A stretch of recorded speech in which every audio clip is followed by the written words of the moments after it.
우리 하나님 말씀은 요한복음 1장 12절 13절 말씀입니다.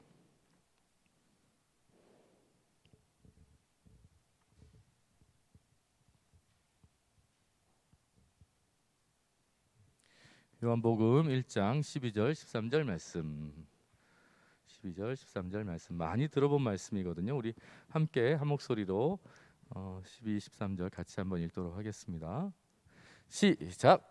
영접하는 자 곧 그 이름을 믿는 자들에게는 하나님의 자녀가 되는 권세를 주셨으니 이는 혈통으로나 육정으로나 사람의 뜻으로 나지 아니하고 오직 하나님께로부터 난 자들이니라. 아멘. 아멘. 여러분, 제가 인터넷 검색창에 이 정체성이라고 하는 단어를 쳐보니까 이런 뭐 간판이 보였어요. 한번 보여주시면 아마 이제 정체성의 혼란이다라고 하는 그런 간판인 것 같아요. 미음자 빠져가지고 뭐 찌질방 이런 거. 따뜻한 냉커피는 뭐예요? 어떻게 만드는 거지? 추락 위험이라고 써놓고 밑에 글자 하나가 또 빠졌어. 그래서 올라가서 미시오 이렇게 되어 있고요. 난 제 네 번째가 제일 재밌었는데 화목하고 편안한 화남 아파트. 예. 화남이 어딘데 화남 아파트. 화목하고 편안한이에요? 예, 편안한인가? 예, 하여튼 화남 아파트. 예, 참 재밌네요. 예. 저게 이제 정체성 혼란이라는 그런 뭐 간판들이더라고요. 어떤 청년 사역자께서 그 정체성에 관한 이야기를 하시기 위해서 이런 얘기를 하셨어요. 청년 사역을 하다 보니까 매주일마다 이제 청년들을 이렇게 만나잖아요. 그런데 청년들 표정이 거의 매주 비슷하더라는 거예요. 예수님이 지신 십자가의 길을 마치 지금도 자네가 걷고 있는가 할 만큼 매주 너무나 얼굴 표정 낯빛도 어둡고 매주 힘들어하는 표정으로 이제 교회를 나오니까 목사님께서 한 번은 이제 마음을 먹은 거예요. 그래서 정말 너희들의 고민이 뭐냐, 너희들의 아픔이 뭐냐, 정말 한번 다 적어봐라. 그러면서 이제 A4 한 장씩 다 나눠주고 그날은 설교보다 거기에 이제 집중하셨다 그래요. 진짜 뭐든지 괜찮으니까 다 적어봐라, 다 적어봐라. 딱 이렇게 시간을 주고 한 목사님 생각은 뭐 1시간 정도 걸리면 어떡하지 이제 걱정을 했는데 한 10분 지나니까 다 적었다는 거예요. 다 적었다는 거예요. 청년들도 놀란 거야. 별거 없는 거지 적다 보니까. 이게 적다 보니까 별거 없는 거예요. 목사님께서 그걸 다 이제 받아가지고 이제 나름 이렇게 정리를 해봤는데 크게 우리 청년들의 고민이 한 3가지 정도 되더라는 거예요. 3가지 정도. 그럼 첫 번째가 뭘 것 같아요? 첫 번째, 나는 누구인가에 대한 고민이에요. 이 고민을 왜 하는가 보면요, 나는 이렇게 생각하는 거예요. 나는 설교도 이렇게 듣고 배우기는 이렇게 배웠어. 학교에서도 이렇게 배웠는데 실제로 행동하는 걸 보면 이것과 전혀 상관없는 삶의 모습이 드러날 때가 너무 많은 거예요. 그러니까 사랑해야 된다는 걸 알지만 실제로는 미워하기가 더 쉽고 많이 미워하고 뒷담화 까고 이게 이제 더 편한. 도대체 나는 누구인가? 이렇게 살아가는 나는 누구이고 또 이렇게 생각하는 나는 누구인가? 이 정체성의 혼란인 거죠. 사실 이거는 바울 사도도 고민했던 거예요. 겉으로는 이 몸은 후패 가는데 이 속사람. 그러니까 몸과 겉이 다른 것에 대한 갈등, 이건 사도 바울도 있었던 거예요. 사도 바울도 있었던 거예요. 이 청년들도 있었다는 거예요. 두 번째 고민이 뭔가? 두 번째는 난 도대체 뭘 하고 살아야 되는가? 난 도대체 뭘 하고 살아야 되는가? 진로 문제인 거예요. 직장 문제, 학업 문제, 미래 문제. 이게 거의 공통적으로 나오는 그 문제, 그 표정을 어둡게 하는 거의 똑같은 비슷한 문제라는 거예요. 세 번째 뭘 것 같아요? 도대체 나는 누구와 함께 살아야 되는가? 고민 많이 하죠. 누구와 함께 살아야 되나? 연애하는 거, 뭐 앞으로 결혼해야 되는 거, 인간관계, 어디서 어떻게 누구와 함께 살아갈 것에 대한 걱정들, 고민들. 이게 한 3가지 카테고리로 다 정리가 되더라는 거예요. 그런데 이 목사님께서 이 3가지가 다 여러분들의 문제고 청년들의 문제이긴 하지만 목사님 생각에 1번이 해결되면, 1번이 뭐였어요? 나는 누구인가가 해결되면 2번도 3번도 자연스럽게 해결될 거라고 하는 생각이 들더래요. 그래서 그때부터 이 정체성에 대해서 좀 집중해서 나누고 이야기하고 뭐 그런 시간을 가졌다라고 하는 이야기를 제가 들은 적이 있어요. 여러분 에릭 에릭슨이라고 하는 뭐 이게 심리적으로 심리학자로 유명한 사람이래요. 근데 이 사람이 이 시대의 문제 위기를 정체성의 위기라고 정의를 했어요. 이분이 정말 성경적인 가치관을 가지고 이야기했는지는 잘 모르겠지만 저는 비슷한 것 같아. 비슷한 것 같아. 그 목사님의 생각이나 이 학자의 생각이나 비슷한 것 같고 저도 마찬가지예요. 여러분 정체성의 문제 여기에 혼란이 찾아오면 위기는 자연스럽게 찾아온다는 거예요. 근심과 걱정은 달고 살 수밖에 없다라고 하는 것입니다. 단순히 이 시대만이 아니라 모든 시대에 특별히 우리 그리스도인들에게 이 정체성의 위기는 너무나 큰 주제라고 하는 것입니다. 여러분 미운 우리 새끼가 아니라 미운 오리 새끼 알죠? 미운 오리 새끼. 그 이야기 너무 많이 들어보셨잖아요. 원래 오리였어요? 뭐였죠?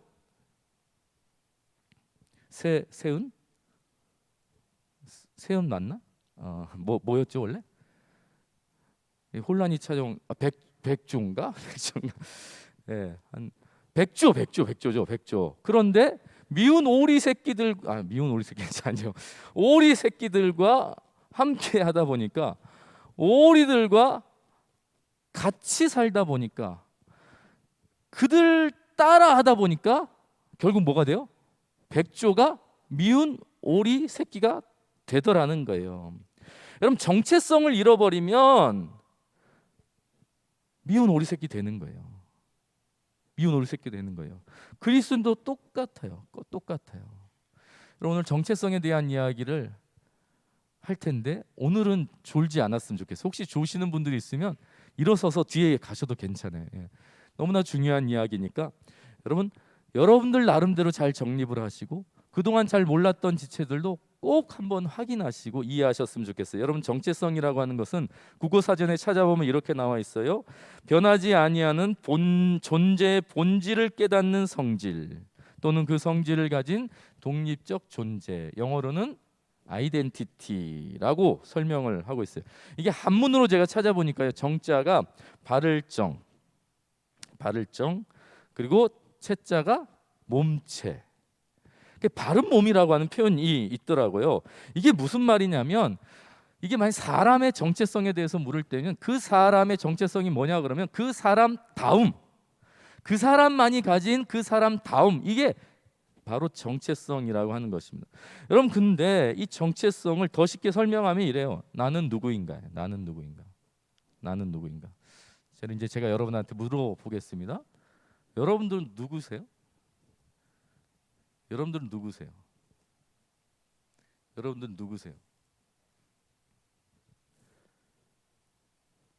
아나타와 따레나노 니슈세이 뭔지 아세요? Who are you? 다 똑같은 말이에요. 넌 누구니? 라는 거예요. 넌 누구니? 여러분들 누구세요? 여러분들이 여러분 되는 그거 있잖아요. 나를 나라고 할 수 있는 그거 뭔가? 라는 질문입니다. 어려운 것 같지만 성경이 이렇게 우리를 표현하고 있어요. 여러분들은 그리스도인입니다. 여러분 하나님의 자녀입니다.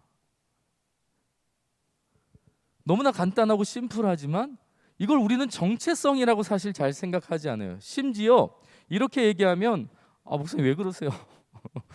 왜 그러세요? 나 되게 힘들다 마음이. 막 소름 끼치려고 그러고 닭살이야 막 그러면서 나와 상관없는 것처럼 당신이 그리스도인입니다. 당신 하나님의 자녀입니다. 당신은 사랑받기. 왜 그러세요? 정말 진짜 짜증나. 막 이런다고요. 여러분 성경이 저와 여러분에 대해서 그리스도인이라고 그렇게 밝히고 그렇게 소개해 줬는데 정작 그 사람은 당사자는 잘 이해가 안 돼요 이게. 그리고 나의 정체성이라고 생각도 잘 하지 않고 살아. 내가 무슨 그리스도인이야. 난 그리스도인처럼 살지도 않는데 세상 가면 세상과 똑같이 살아가고 난 그리스도인이라고 하는 말 자체가 약간 좀 뭐 마음에 좀 안 들고 좀 어색하고 좀 그렇단 말이야 라고 말하는 사람들이 생각보다 많이 있다라고 하는 것입니다. 사랑하는 진고 청년 여러분, 여러분 내가 누군지 몰라도 여러분의 인생 사는데 별로 지장이 없어요. 예. 여러분 그 백조가 오리처럼 산다고 해서 오리가 될까요? 백조가 막 깨깨깨깨깨 이렇게 산다고 야 백조가 오리네 오리 백조네 이러지 않아요. 그냥 백조 이상한 백조 이렇게 얘기하지, 백조가 오리처럼 산다고 꽥꽥거린다고 뭐 꾹꾹거린다고 뭐 꿀꿀거린다고 백조가 그렇게 아무리 그거를 하셔도 백조는 백조예요.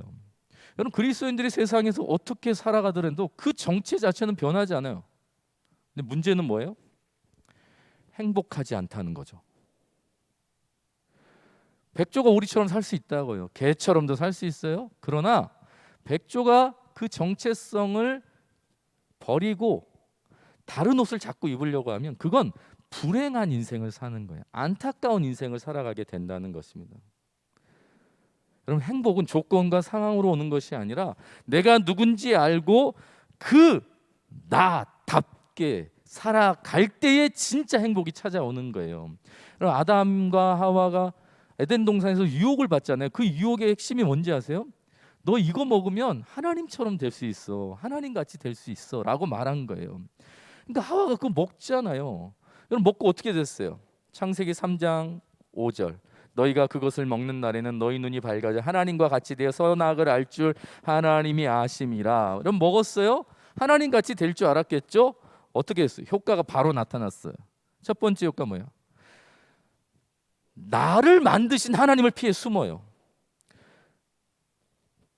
여러분 그게 불행한 거잖아요. 여러분 아빠 엄마를 피해 숨는 거 그거 불행한 거죠. 나의 보호자를, 나를 가장 사랑하시고 나를 존재하게 한 그 존재의 근원을 피하여 숨는 건 불행한 삶이에요. 그건 주체적인 삶이 아니야. 또 나타나죠. 뭐예요? 갑자기 벗은 게 수치스러워졌어요. 여러분 숨긴다고요. 거짓말을 하는 거 불행한 거예요. 솔직하게 살아갈 수 없는 거 불행한 거예요. 또 있죠. 가장 사랑하는 그녀와 그놈이 있으시잖아요. 내 뼈 중에 뼈요 살 중에 살이다. 내 뼈 중에 뼈요 살 중에 살이다. 여러분 남자가 자매에게 할 수 있는 저는 최고의 사랑 고백이라 생각해. 나중에 꼭 그 고백을 들어야 돼. 그 사람과 결혼하셔야 돼요. 여러분 너는 내 뼈 중에 뼈요 살 중에 살이라 그랬어요. 여러분 세상에서 가장 아름다운 고백처럼 너는 나다 나는 니다 이런 고백이잖아요. 그런데 여러분 정체성 혼란을 가지고 오니까 어떤 뭐라 그래요? 아담이 뭐라 그러냐면 그렇게 사랑했다라고 하는 그녀를 하나님이 내게 주신 저 여자 때문에 내가 선악과 먹었습니다라고 말해요. 내 뼈 중에 뼈 살 중에 살과는 완전 하나님이 내게 주신 저 여자 때문에 내가 먹었다는 거예요. 남 탓하기 시작하는 거예요. 그거 불행한 거잖아요. 여러분 뭐 말끝마다 누구 때문에 저것 때문에 저 사람 때문에 저 사람 때문에라고 하는 사람들이 꽤 많아요. 여러분 그거 절대로 자기가 피해갈지 모르겠지만 절대 행복한 고백 아니에요. 자기는 살 수 있을지 모르겠지만 그거 정말 불행한 삶을 살아가는 사람이 안타까운 삶을 사는 거예요. 백조가 오리처럼 살아가는 사람과 마찬가지라는 거예요. 사랑하는 우리 진코 여러분, 오늘 정체성에 대해서 정리를 좀 분명하게 하세요. 내가 그리스도인입니다라고 하는 이 정체성이 분명하신 분들은 오늘 세 가지를 가지고 다시 한번 정리하시고, 잘 모르겠어, 나는 아직도 아닌 것 같고 난 잘 모르겠고 막 이렇게 막 알러지 있는 것 같아, 그런 분들이 있으면 다시 한번 이 정체성을 여러분들 이해하시는 시간이 되었으면 좋겠어요. 세 가지만 딱 기억하세요. 첫 번째, 그리스도인이라고 하는 정체성은 하나님께서 부여하신 거예요. 하나님으로부터 왔어요. 여러분 머리에 기억하셔야 돼. 내가 그리스도인, 우리는 그리스도인, 우리는 하나님의 자녀입니다라고 하는 것은 내가 만들어낸 게 아니고요, 하나님으로부터 왔다고요. 그게 요한복음 1장 12절 13절 말씀이에요. 다시 한번 읽어보겠습니다. 시작. 영접하는 자 곧 하나님의 자녀가 되는 권세를 주셨으니 이는 혈통으로나 육정으로나 사람의 뜻으로 나지 아니하고 오직 하나님께로부터 났다. 여러분 12절과 13절에 그리스도인의 정체에 대해서 지금 말하는 거예요. 정체. 근데 13절에 보면요, 혈통이라고 하는 단어가 나와요. 이 혈통은 핏줄을 말하는 거예요. 육정 비슷한 말이에요. 본능을 말하는 거예요. 사람의 뜻이라고 하는 것은 이건 남자의 뜻이라는 것인데, 다시 말하면 지금으로 이해하시면 안 되고 그때 당시 과거에 나의 주인, my lord라고 하는 뜻이에요. 그러니까 나의 권위자, 나를 책임지는 자의 뜻, 그것도 아니라는 거예요. 그러니까 핏줄도 아니고 본능도 아니고 나의 권위자의 뜻도 아니라 우리가 그리스도인이 되고 하나님의 자녀가 된 건 오직 하나님께로부터 난 것이다. 이거 지금 말하고 있는 거예요. 여러분, 그리스도인이 되었다라고 하는 것은 여러분이 결정한 게 아니라 하나님이 결정하시고 우리에게 부여하신 거예요. 부여하신 거예요. 그래서 오직 하나님께로부터 났다라고 말하고 있다는 것입니다. 아멘. 아멘. 나만 아멘. 나만 아멘. 여러분, 그리스도인이라고 하는 정체성은요, 이 세상 무엇에 의해서 결정된 게 아니에요. 여러분, 하나님께서 그리스도인이라고 부여하신 거예요. 너 그리스도인이야. 주영아, 너 그리스도인이야. 바른소리 정소리, 너 그리스도인이야. 하나님께서 그렇게 결정하셔서 우리에게 부여하신 게 우리의 정체성이 된 거예요. 여러분, 그 인생을 시간으로 정리하신 분이 있어요. 70살을 사신 어떤 크리스찬 같은데 잠을 자는데 23년을 사용했대요. 그럼 생각보다 잠자는데 우리 시간 많이 씁니다. 일하는데 17년을 사용했다고 해요. 자기가 계산을 해본 거예요. 인생의 반 이상을 잠자고 일하는데 사용했어. 그리고 무려 8년 동안을 TV 보는데 사용했고요. 요즘은 핸드폰을 더 많이 보니까 한 8년, 10년 정도는 거의 우리 뭐 하고 있다? 핸드폰 보고 있는 거예요. 5년 동안 먹었대요. 5년 동안 먹었대요. 5년 동안 여행했대요. 4년 반 정도가 그냥 아무것도 안 하고 쉬는 시간이었대요. 그리고 4년 정도는 계산해 보니까 병들어 있었을 시간이래요. 그리고 짜투리로 자기 치장하는데 3년을 소비했다라고 합니다. 아마 이분은 여자분이 거의 분명한 것 같아요. 예. 제가 아내와 저의 치장 시간을 거의 이렇게 비교해 보니까 한 3배 정도 차이가 나는 것 같아요. 저는 우악 하면 끝나거든요. 근데 아내는 막 바르고 찢고 문대고 감고 돌리고 입고 뿌리고 막 어때 막 이렇게 하거든요. 그러면 반드시 굿, 좋아, 됐어 이렇게 해야 돼요. 만약에 그럼 다시 또 시작하는 거예요. 바르고 찢고 문대고 감고 돌리고 막 그걸 또 시작하는 거예요. 그러니까 무조건 완성, 최고다 막 해야 돼요. 그렇게 3년을 허비하신다는 거예요. 3년을 사용하신다요. 여러분, 우리가 별것 아닌 것 같지만 시간을 꽤 많이 우리가 생각지 않은 곳에 사용하고 있다라고 하는 거예요. 여러분, 이분이 크리스찬 같은데요, 신앙생활하는데 얼마나 사용한지 아세요? 자기가 계산해 봤더니 6개월 정도 되더래요. 아마 거의 예배만 드리신 것 같아요. 거의 예배만 드리신 거예요. 70평생 예배만 드리면 한 6개월 정도를 신앙생활하는 데 사용하는 거예요. 그럼 제가 이게 잘 이해가 안 돼가지고 그래도 열심히는 한 친구한테 물어봤어요. 일주일에 너 몇 시간 정도 교회에 관해서, 신앙생활에 관해서 생활을 하는 것 같니? 라고 물어봤더니 자기가 이렇게 계산하더니 한 6시간 정도를 교회나 신앙생활이나 그 목적으로 자기가 시간을 사용하는 것 같대요. 일주일에 6시간. 그럼 제가 계산해 봤어요. 70년을 산다고 하면 일주일에 6시간 쓰잖아요. 그러면 2년 3개월 정도 돼요. 여러분, 생각보다 많지 않아요.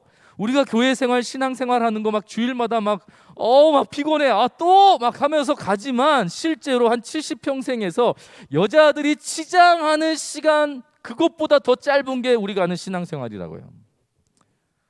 그럼 제가 물어보겠습니다. 그렇다면 여러분 누구십니까? 우리가 대부분 잠을 자는데 시간을 소비하고 산단 말이에요. 그럼 우리는 잠봅니까? 여러분들 대부분 먹는 데 시간을 사용하고 있다고요. 일하는 데 사용하고 있어요. 그럼 뭐 일봅니까? 뭐 먹봅니까? 여러분의 정체성은 뭐예요? 대부분 다 유튜브 보시잖아요. 대부분 유튜브 보잖아요. 쉬는 시간에 거의 다 유튜브 보고 아니면 뭐 검색하고 있잖아요. 뭐 그럼 여러분들 뭐 애플맨이요? 뭐 삼성맨이요? 뭐예요? 여러분의 정체성은 뭐예요? 여러분 현혹되시면 안 돼요. 우리의 정체성은 우리가 어디에 시간을 투자하고 있는가, 무엇을 좋아하는가, 나의 감정이 어떤가, 네 집 자식인가, 얼마나 이쁜가, 키는 얼마나 크고, 지금 직장은 무엇을 하고 있으며, 연봉은 얼마고, 공부는 얼만큼 했으며, 여러분 그따위로 우리 정체성이 결정되는 게 아니라는 거예요. 여러분이 어떻게 사는가와 아무 상관없어요. 우리의 정체성은 하나님께서 부여하셨다는 것을 인정하시기를 바랍니다. 이 세상에 어떤 그따위 것들로 우리의 정체성이 결정되는 게 아니라는 거예요. 하나님이 부여하셨다는 거예요. 여러분 정체성은요, 피조물이 결정하는 게 아니에요. 만약에 제가 컵을 이렇게 만들고 나서 자 이제 너는 자유롭게 살아라 하면서, 여러분 그런 거 없어요. 이미 만드는 자가 정해 놓고 창조한 거예요. 하나님께서 사랑하셔서 그 사랑이 넘쳐서 저와 여러분이 존재하게 되었다라고 한다면, 하나님이 우리의 정체성을 이미 부여하셨다는 것을 인정하는 것, 인정해야 돼요. 받아들이돼요. 여러분 잘 들으세요. 잘 들으세요. 그래서 내가 결정한 게 아니기 때문에 여러분 가끔 정체성에 혼란이 찾아올 수 있다는 것도 인정하는 거예요. 내가 결정한 게 아니야. 우리가 만들어낸 게 아니라는 거예요. 하나님께서 부여해 주셨기 때문에 우리의 그리스도인이라고 하는 정체성은 때로 흔들리기도 하고 잊어버리기도 하고 아닌 것처럼 살아갈 수 있다라는 것입니다. 내가 정하지 않았기 때문에 헷갈릴 수 있다는 거예요. 두 번째. 여러분 그리스도인이라고 하는 정체성은 받아들이는 거예요. 받아들이는 거. 1장 12절 다시 한번 보면 제가 읽어드릴게요. 영접하는 자, 곧 그 이름을 믿는 자들에게는 하나님의 자녀가 되는 권세를 주셨으니. 여러분 여기에서 영접하는 자라고 하는 표현이 있거든요. 헬라어로 엘라본이라고 하는 단어인데 어떤 것을 내가 취한다라고 하는 뜻이에요. 어떤 것을 취한다, 내가 어떤 것을 가진다, 또 어떤 사람을 내가 맞아들인다, 이게 엘라본이에요. 영접하다라고 하는 표현이에요. 주신 것을 내가 만들어낸 게 아니라 주신 것을 내 것으로 취한다, 취하기 위해서 잡는다, 오는 사람을 맞아들인다, 내 품에 맞아들인다, 우리 가정에 맞아들인다, 이게 영접하다라고 하는 뜻이에요. 여러분 그래서 그리스도인의 정체성을 이야기할 때 반드시 이 두 번째 과정이 필요한데, 이건 뭐냐? 우리가 언제 예수님을 믿게 되었느냐라고 했을 때 바로 이 영접하다라고 하는 표현을 사용하는 거예요. 우리는 이미 하나님의 자녀로 이미 결정되어 있어요. 그런데 내가 언제 그 그리스도를, 그 하나님을 나의 주님으로 인정했는가, 영접했는가, 이 의미라는 거예요. 우리가 언제 예수님 만났니 송주야 이렇게 물으면 송주가 태초부터 예수님이 저를 만나 주셨, 이렇게 말하지 않아요. 중학교 수련회 때 내가 엄마를 위해서 기도하는데 근데 갑자기 막 뭐 눈물이 흘리면서 막 이런다고요. 그때 예수님을 만났어요. 막 이렇게 얘기한다고요. 여러분 전에는 예수님의 자녀 아니었어요? 그러면 그렇게 망나니로 살았는데 그것과 상관없다고요. 하나님의 자녀, 그리스도인이라고 하는 정체성은 이미 정해져 있는 거예요. 그런데 살다가 어느 순간에 내가 내 이성과 내 감정과 내 의지로 영접하는 거예요. 받아들이는 거예요. 하나님이 너는 그리스도인이야, 너는 하나님의 자녀야, 이미 선택한 그 사람이 어느 때에, 하나님의 때에, 카이로스의 때에, 우리도 나도 알지 못하는 그 어느 순간에, 그게 수련회가 됐든지 간에 아빠와 얘기하는 순간이 됐든지 간에 아니면 책을 읽든지 간에 어떤 타이밍 순간에 내가 그 하나님의 뜻을 받아들이는 거예요. 하나님, 나는 그리스도인입니다. 하나님의 자녀입니다. 이게 영접하다예요. 영접하다. 예를 하나 들어보면, 제가 세례 강의할 때 하는 얘기인데, 여러분 오노다 히로라고 하는 사람이 있어요. 한번 영상으로 보여주시겠어요? 오노다 히로라고 하는 일본의 영웅으로 추앙받는 군인이에요. 군인. 여러분 2차 세계대전 당시에 필리핀 루뱅섬이라고 하는 곳에 파송되어서 이 소인가 뭐 그래요. 소인가. 그래서 장교로 파송돼서 2차 세계대전을 치른 군인인데요. 1945년에 8월 15일 전쟁이 끝났잖아요. 근데 끝난 후에 그 수하에 있던 모든 병사들은 다 항복을 했어요. 그리고 투항했단 말이죠. 그런데 이 오노다 히로는 그걸 인정하지 않았어요. 받아들이지 않았다고요. 그래서 1946년에 부하들이 그를 찾아가서 전쟁이 끝났습니다. 이제 투항하십시오라고 했지만 미국의 속임수다. 거짓말하지 마라. 그리고 다시 필리핀 정글로 들어가서 필리핀 정찰대원 무려 30여 명을 혼자서 살해하는. 여러분 언제까지 그렇게 한 줄 아세요? 무려 29년 동안 필리핀 섬에서 혼자서 전투를 했던, 그래서 일본에서 영웅으로 추앙받는 사람이 오노다 히로. 지금 저 사진은요, 전쟁이 끝난 후 29년 만에 루뱅섬을 나오는 장면이에요. 여러분 나올 때 이 사람의 가지고 있는 것들을 보니까요, 소총 한 정이 있고 탄화가 한 500발 있고요, 수류탄도 한 6개가 있고요. 당장 사용할 수 있을 만큼 무기를 완전히 심핑으로 잘 간수하고 있었다는 거 아닙니까? 일본에서 이 사람을 영웅으로 취급한다고요. 그런데 물어볼게요. 여러분은 어떠세요? 이 치열한 군인 정신과 애족이 여러분 감동이 되세요? 안타깝지 않아요? 그럼 오노다 히로는 29년 동안 세월을 낭비한 거죠. 부질없는 열심에 빠져서 심지어 사람을 죽이기까지도 하고 불필요한 무기를 계속적으로 관리하며 산 거예요. 자신은 자기 만족도 있었을 것이고 애국도 있었을 것이고 애족도 다 있었을 거예요. 열정도 있고 뜨거움도 다 있었을 거라고요. 그러나 어리석은 삶을 산 거죠. 여러분 성경에서 영접이 뭐냐면 사실을 사실로 받아들이라는 거예요. 너는 그리스도인이야. 너 하나님의 자녀야. 이걸 받아들이라는 거예요. 속히. 세월 낭비하지 말고 속히 빨리 받아들이라고 말씀하는 거예요. 여러분 1950년 이후에 오노다를 돌아오게 하기 위해서 여러 가지 회유책을 썼대요. 막 구슬픈 목소리로 막 노래를 부르면서 전쟁이 끝났으니까 빨리 돌아와 오노다 히로 막 그렇게 말하기도 하고, 숨어 있는 근처에 막 전단지를 뿌리고 막 신문을 갖다 주고. 그러니까 최신 신문, 일본이 발전하고 있고 뭐 전쟁이 다 끝난 다음에 어떻게 정리가 되고 있고 그런 신문을 다 갖다 줘도 안 속았대. 미군이 속임수를 쓴다고 생각을 했대요. 그러다가 1974년에 그의 직속상관 퇴역 장군이 찾아가서 정식으로 투항 명령서를 이렇게 건네니까 그때서야 이렇게 하고 나온 거예요. 그때서야 29년 만에. 우리말로 하면 29년 만에 영접하신 거예요. 29년 만에 29년 동안 하나님께서 이런저런 방법으로 너 그리스도인이야? 너 하나님의 자녀야? 민우야 너 하나님 백성이야?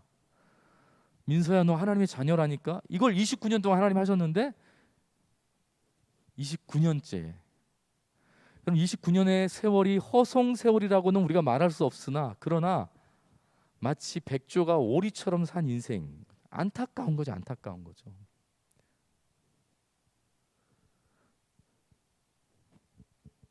하나님의 자녀라고 하는 정체성은 하나님께서 우리를 억지로 끌어내는 게 아니라요, 우리의 이성과 감정과 그리고 의지를 하나님께서 부르신 그 부르심에 받아들이라는 거예요.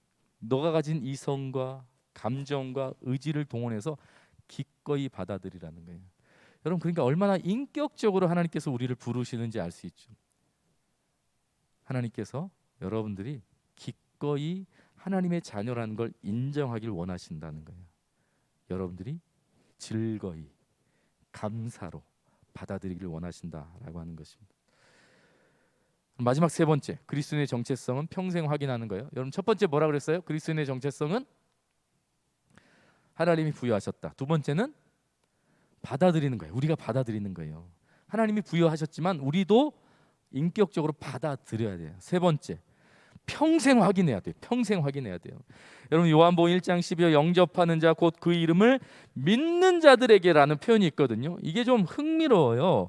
여러분 이 말씀이 독특한 것은 영접하다라고 하는 표현은 과거형이거든요. 그러니까 일회성이에요. 일회성. 영접은 한 번 하는 걸로 표현되어 있고요. 믿는 자들이라고 할 때 이 믿는이라고 하는 표현은 현재적 표현이에요. 무슨 말이에요? 계속적으로 진행되고 있는 표현이라고 하는 것입니다. 그러니까 무슨 말이냐? 우리가 그리스도인이라고 하는 정체성을 한번 영접했다고 해서 끝나는 게 아니라 매번 확인이 필요하다는 거예요. 왜요? 우리 헷갈리니까. 계속 헷갈리니까. 내가 정말 그런가? 영접했을지라도 또 세상에서 사람들과 놀다 보면, 또 죄를 짓다 보면, 또 예상치 않는 문제와 아픔과 눈물을 만나다 보면 내가 정말 그리스도인인가? 내가 하나님의 자녀인가? 하나님 정말 그럴 수 있어요? 라고 하면서 마음에 금이 생기기도 하고 배신감이 생기기도 하고 떠나기도 하고, 그 자연스럽다는 거예요. 그래서 평생 확인하는 거예요. 믿음이라고 하는 게 바로 그거예요. 여러분 신앙생활이라고 하는 거, 믿음생활이라고 하는 게 그거예요. 평생 하는 거예요. 정말 하나님이 나의 아버지시구나, 나는 그리스도인이구나, 나는 하나님의 자녀라는 것을 평생 확인하는 게 신앙생활이라고 하는 것입니다. 그래서 예배가 중요해요. 그럴 줄 알았다 이제 이런 얘기가.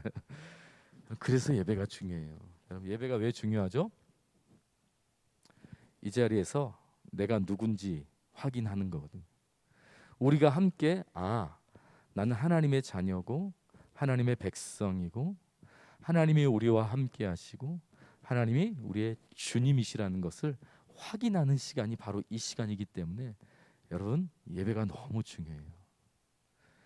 여러분 집 안 들어와도 괜찮죠? 가끔 집 나가도 괜찮잖아요. 반드시 돌아와야 되는 게 또 집이잖아요. 여러분 우리가 어디에 소속되어 있는지, 여러분 우리가 어떤 존재인지 여러분 거부할 수 없어요. 저항할 수 없어요. 이거는 여러분 존재라고 하는 것은 이미 정해져 있는 거예요. 그걸 내가 지운다고 해서, 빨간 줄을 긋는다고 해서 사라지는 게 아니라고요. 부모 자식 관계가 그렇잖아요. 아무리 배신이 생기고 아무리 눈물이고 상처가 있고 뭐가 있을지라도 그럼 하나님께서 정해주신 그 부모 자식 관계는 우리가 어떻게 할 수가 없어요. 이건 하나님과 우리의 관계가 마치 그와 같다라는 것을 설명하는 것입니다. 여러분 예배는 내가 누구인지 확인하는 자리예요. 좀 찬양했으면 좋겠어요. 벌써 이제 좋을 시간이 벌써 다가와서 찬양을 좀 했으면 좋겠어요. 여러분 찬양팀 나오시고. 여러분 예배가 구약에 보면 남자들은 무조건 1년에 3번은 항상 성전에 오라고 하나님 말씀하시거든요. 그리고 우리가 드리는 이 예배는 안식일, 구약의 안식일 날 드리는 예배가 아니고요, 부활 후 첫날 드리는 예배예요. 무슨 말이냐? 우리의 정체성과 다 관련이 있는 거예요. 우리는 하나님의 자녀입니다. 우리는 예수 그리스도의 보혈의 피의 공로로 구원받은, 예수 그리스도의 구원받은, 그리고 그리스도의 은혜와 십자가 사랑으로 구원받은 하나님의 자녀입니다. 우리는 그리스도인입니다. 여러분 예배 시간에 그거 확인하는 거예요. 그거 확인하는 거예요.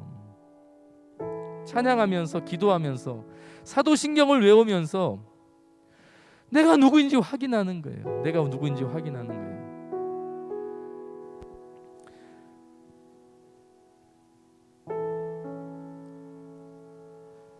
요한계시록에 보면 구원받은 하나님의 백성의 숫자를 14만 4천이라고 표현하고 있거든요. 이게 무슨 14만 4천의 숫자인가? 이거 이단에서 계속적으로 이상한 소리를 하지만 구약의 12지파와 신약의 12제자, 그리고 성경에서 완전수라고 하는 천을 곱해보니까 14만 4천이에요. 그러니까 이 14만 4천이라고 하는 것은 완전한 하나님의 백성의 총 숫자예요. 오고 오는 모든 세대에 하나님의 자녀들, 구원받은 하나님의 백성들의 총수, 완전수. 실제로는 그게 뭐 억만 명이 될 수도 있고 1000만 명이 될 수도 있는 거예요. 그러나 성경이 그렇게 표현하는 거예요. 모든 구원받은 하나님의 자녀는 반드시 하나님께서 구원하신다. 그게 14만 4천이에요. 여러분, 이 천국에 마지막에 거하게 될 이 14만 4천이 요한계시록에 보면 뭐 하는지 아세요? 예배드려요. 하나님을 찬양하고 기도하고 말씀 안에 거하는 예배를 드린다고. 예배를 드린다고요. 여러분, 14만 4천 안에는 백인도 있고 흑인도 있고 유럽인도 있고 아시안인도 있고 아프리카인도 있고 부자도 있고 아픈 자도 있고 거지도 있고 왕도 있고 백정도 있고 별의별 희한한 사람들이 다 있을 거예요. 여러분, 그런 사람들이 한 곳에 모였다고 생각해 보세요. 그러면 뭐 할 것 같아요? 여러분, 보지도 못한 사람들을 만나고 있는 거예요. 알지도 못한 사람들이 함께 만나고 있는 거예요. 근데 그 모든 사람들이 함께 모여서 뭐 할 수 있겠어요? 모든 사람들이 함께 할 수 있는 유일한 건 예배밖에 없어요. 예배밖에. 모두가 하나님의 자녀니까, 모두가 하나님의 백성이니까, 그리스도인이니까. 저와 여러분이 그 중에 한 사람이라는 것을 잊지 마시기 바랍니다. 나는 하나님을 예배하는 예배자입니다.